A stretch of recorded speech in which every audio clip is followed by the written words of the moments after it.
For my 7th wedding anniversary, my husband, always the joker, gave me a silver fork and a card that read, "Thank you for 7 wonderful years. If you get the 7-year itch, please use this." I couldn't bring myself to tell him that I was already 3 months into an affair with someone from work. There wasn't anything specifically wrong with our marriage.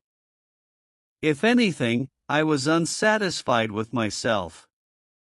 At almost 40 years old, I wasn't where I imagined I'd be.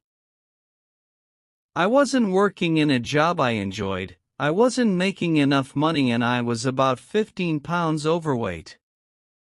I didn't even like the home we were living in. Nothing in my life gave me joy or satisfaction.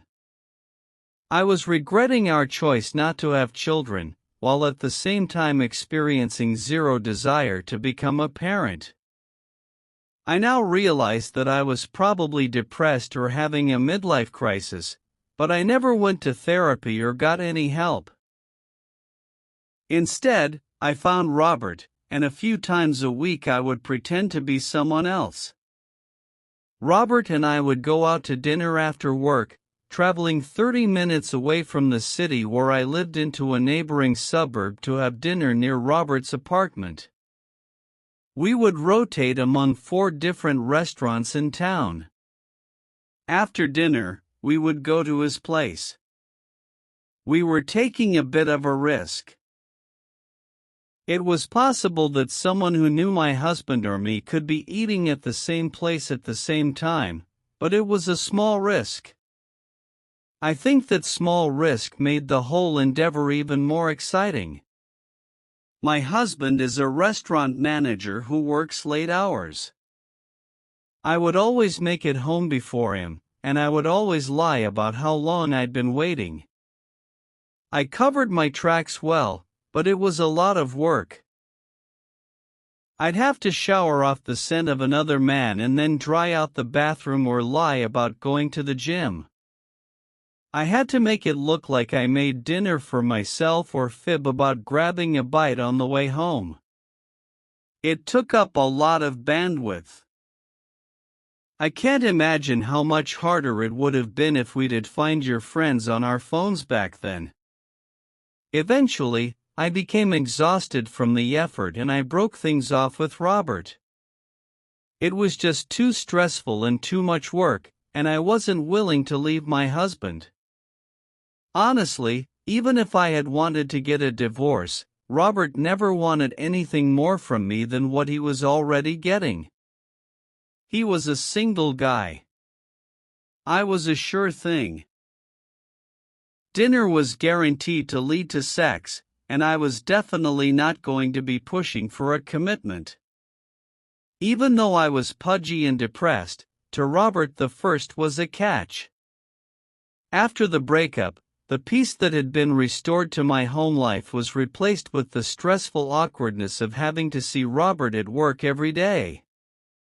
What used to be exciting and naughty now felt uncomfortable and embarrassing. It got so bad that I started casually looking for other professional opportunities. That's when my life turned upside down in all the right ways. Today I am working at a job I love, making almost enough money and feeling proud of what I do. I am, at age 50, in the best shape of my life thanks to workout-obsessed friends I made at my new company.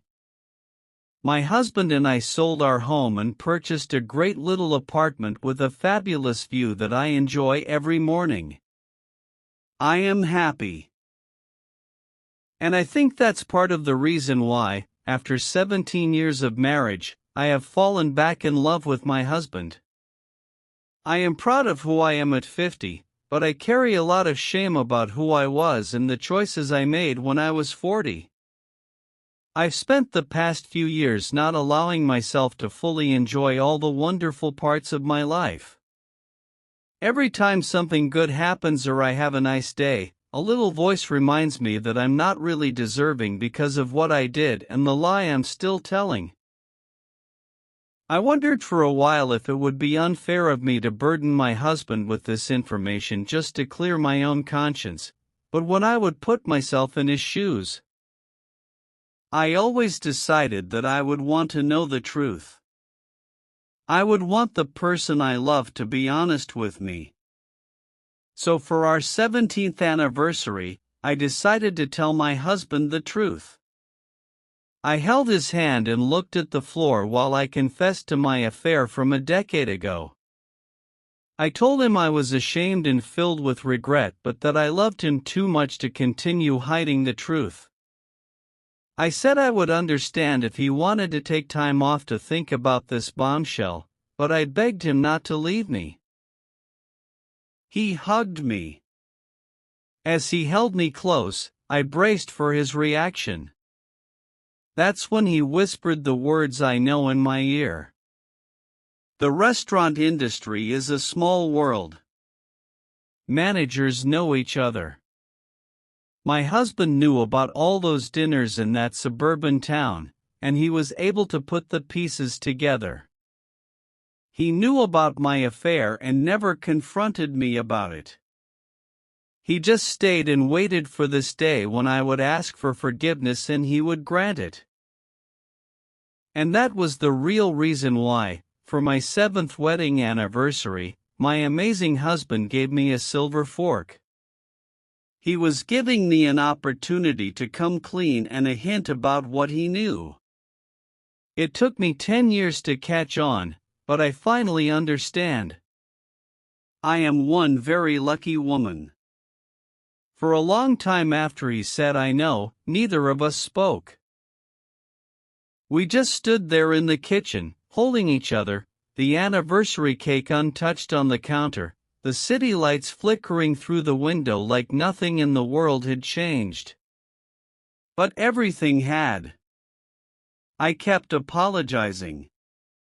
Not dramatic, movie-style apologies, but small, broken ones that slipped out between breaths.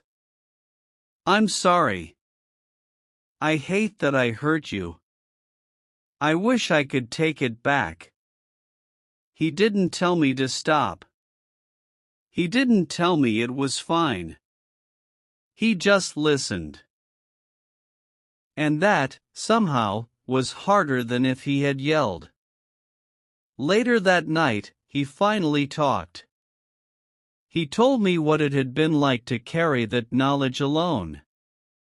How every late shift, every forced smile, every normal evening at home had felt slightly unreal. How he had gone through anger, jealousy, sadness, and finally something close to acceptance.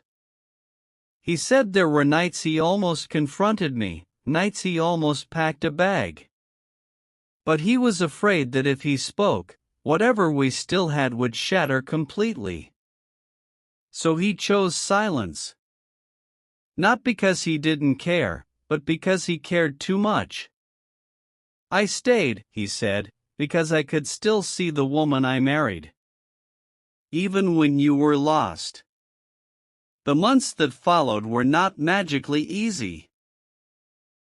Forgiveness, I learned, is not a single moment. It's a process. Some days were light and almost normal. Other days, something small, a restaurant name, a late meeting, a stranger's cologne, would darken his mood, and the guilt would flood back into my chest like it was new. We went to therapy. Not because our marriage was falling apart, but because we didn't want it to. We learned how to talk about the 10-year-old wound without reopening it every time. I learned to sit with his pain without defending myself. He learned how to ask questions without punishing either of us for the answers. And slowly, something unexpected happened. The shame I had carried for a decade started to change shape. It didn't disappear, but it softened. It became remorse instead of self-hatred. Responsibility instead of secrecy. A reason to be better instead of a reason to hide. One night, about a year after I told him, we were washing dishes together. Nothing romantic. Nothing symbolic. Just warm water, clinking plates, and an old playlist on low volume. He handed me a fork from the rack, an ordinary one, not silver, and smiled. "You know," he said, "I don't see that fork as a test anymore. I see it as proof. Proof that even when we're at our worst, we still have a chance to choose each other." I realized then that our marriage no longer rested on the illusion of perfection. It rested on something far stronger. Truth, damage, forgiveness, and the daily decision to stay. I am still the woman who made that choice at 40. That will always be part of my story. But now I am also the woman who told the truth at 50. And the woman who is building the rest of her life without a secret between her hands.